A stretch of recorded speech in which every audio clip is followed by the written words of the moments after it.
Hemos empezado también con este tema, pero enseguida se va a sentar con nosotros el responsable de Cáritas. Estamos hablando del ámbito europeo de España, pero queremos profundizar en la situación del paro de muchas familias que lo están pasando mal en España y para las que Cáritas se ha convertido en una alternativa. Vamos a ver primero ese spot del que tanto se ha hablado de lo que está haciendo esa organización.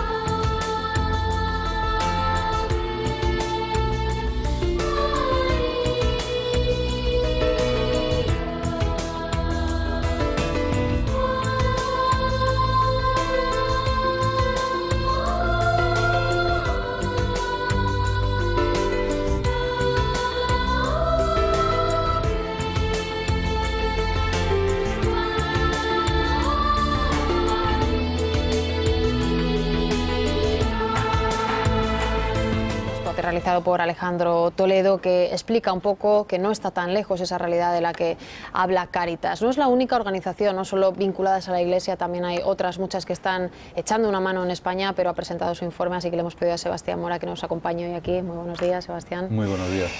Es el dato de la EPA el que también nos anima un poco a preguntarte, es un dato terrible por lo que está ocurriendo. No sé, ¿cuál es la alternativa que tiene con Cáritas la gente ahora mismo? Yo diría que la alternativa de Cáritas es generar algún itinerario, generar alguna razón para la esperanza, generar algún hecho significativo, porque no cabe duda que desde Cáritas solo podemos poner semillas en un mundo que es tan intenso, tan extenso, que es el de la pobreza de las personas.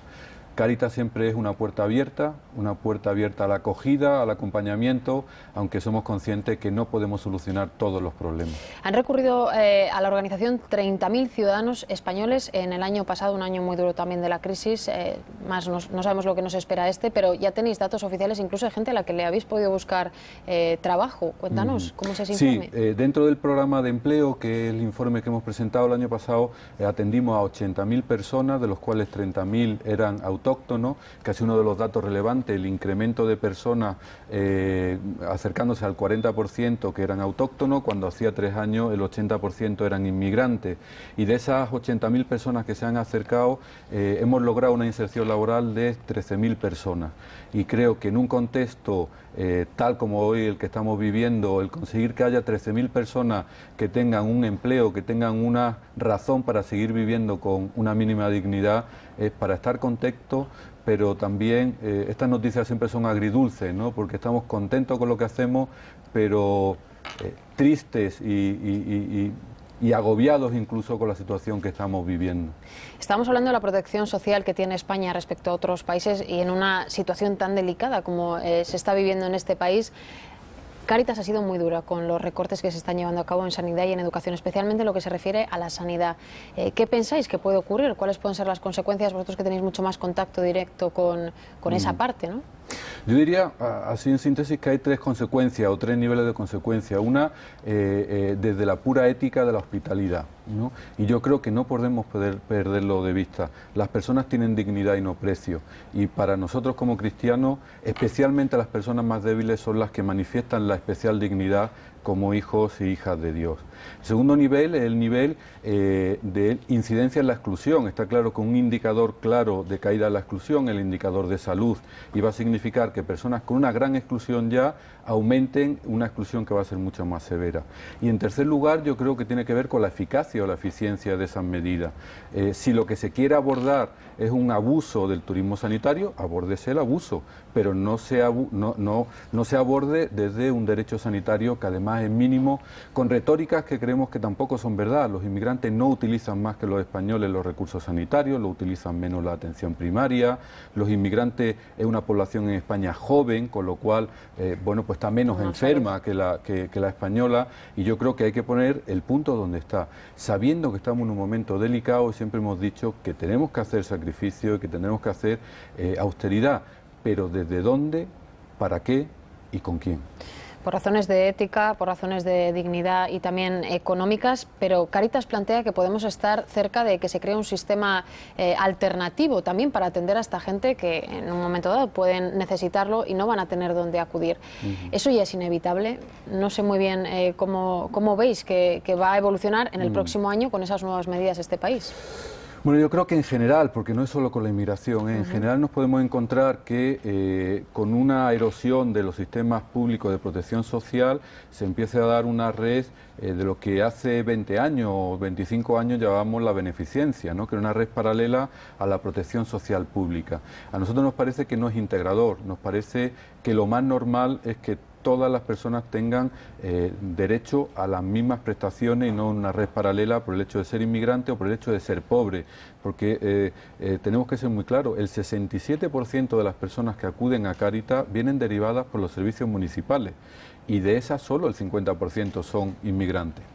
Así que no estamos hablando de que solo los inmigrantes están en una red de beneficencia, no, hay muchos españoles y lo que estamos creando es, no solo desde las sanidades, sino en el amplio abanico del término, estamos creando una red de beneficencia y nosotros entendemos desde la doctrina social de la Iglesia que no podemos dar por caridad lo que pertenece por justicia. Es muy evidente lo que significa ser pobre en un país del tercer mundo y bueno, es una realidad tan diferente a lo que estamos viviendo aquí, pero sí que se habla de pobreza en España y tenéis datos que avalan el perfil de la pobreza en España. ¿Cómo podríamos explicárselo a la gente? Sin duda ninguna, cuando comparas podemos tener juicios que son muy complejos, ¿no? Es decir, ser pobre en Madrid es distinto que ser pobre en Mozambique, sin duda ninguna, ¿no? Pero la pobreza en España tiene que ver con aquellos medios para la vida que no son suficientes para vivir con dignidad. Tiene que ver con la alimentación, tiene que ver con pagar la luz, tiene que ver con tener una vivienda digna, tiene que ver con poder comprar los libros de los niños, tiene que ver con poder comprar un uniforme, tiene que ver con tener un mínimo de ocio, tiene que ver con tener una dieta mínimamente equilibrada, que es un dato que empieza a aparecer en España y muy preocupante con los menores, que empieza a haber síntomas de malnutrición en algunos colectivos de menores, porque no comen suficiente proteína, porque hay una alimentación deficiente. Eso está ocurriendo en España y yo creo que España hoy por hoy como tasa tenemos de las tasas más altas de pobreza de la Unión Europea. Lo que no nos podemos permitir, que ya somos un país pobre, es ser un pobre país que abandona a los más débiles. Creo que si no reconocemos el compromiso que tenemos que tener con los más débiles, acabaremos no reconociéndonos como país, acabaremos no reconociéndonos como sociedad. Y ahí influye también el recorte en cooperación, no solo sanidad y educación. ¿Cuál es la opinión que tiene Cáritas de ese recorte que se lleva a cabo en el presupuesto? Sí, en cooperación también lo hemos dicho, si la media de los distintos ministerios es del 17%, en el ámbito de exteriores y cooperación ha sido del 57%, llegando a que los convenios previstos para este año se han quedado en cero. Se van a mantener los convenios que existían, pero los convenios con las ONG, que este año había habido un concurso público, que había habido una previa presentación, se han quedado en cero, se han anulado. Nosotros no nos creemos, y con el argumento que antes te decía, Ana, no podemos renunciar a una atención a los más débiles, seguramente habrá que disminuir, seguramente habrá que meter elementos correctivos, seguramente tendremos que cambiar los focos, pero no podemos renunciar a ser lo que somos, y lo que somos una sociedad que tiene que ayudar a aquellos países que están por debajo de sus necesidades. Menos que antes, sí, de manera distinta, seguro, y yo creo que los recortes en cooperación más que una bajada en el presupuesto pueden suponer un cambio de modelo en las políticas de cooperación. Cuando anunciamos que venía Cáritas a explicar ese informe, ha habido gente que planteaba dudas por la vinculación que pueda tener con la Iglesia. Ahora se va a hacer la declaración de la renta. No sé cómo vive alguien desde dentro ciertas, no sé si contradicciones o no, con los discursos oficiales de la Iglesia, con quien no tiene un discurso oficial. ¿Eso cómo se vive desde dentro? ¿Los ingresos que recibe su organización?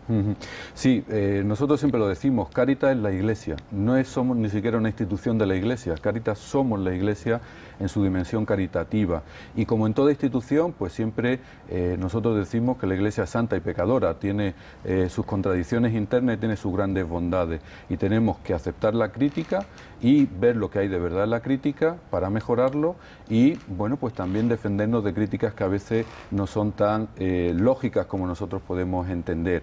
Y con respecto a la declaración de Hacienda, Cáritas lo que hace es promover la campaña de la doble cruz, la de fines de de interés social y la de ayuda a la Iglesia, porque entendemos que siendo Iglesia lo que no queremos es fomentar el que lo social quede al margen. Nosotros somos también sociedad, somos Iglesia y por eso proclamamos o defendemos la doble cruz. Y eso supongo que nace también no solo de una posición personal, sino de la vinculación que tienen con organizaciones que no son Iglesia y que también están haciendo mucho en este país por la gente que lo necesita. Esa vinculación yo sé que existe también. Sí, de hecho, hace muy poco tiempo hemos generado la plataforma del tercer sector, que es una plataforma donde las grandes organizaciones de lo social nos hemos unido, Cáritas, Cruz Roja, ONCE, la plataforma, es decir, las grandes plataformas, representamos a 500.000 voluntarios, atendemos a 9 millones de personas en esa gran plataforma del tercer sector.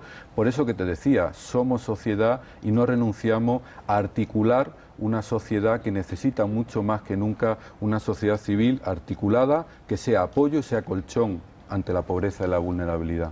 Discurso duro de Sebastián frente a los recortes, a la realidad que hay y que se presenta en España, pero una frase que me gusta.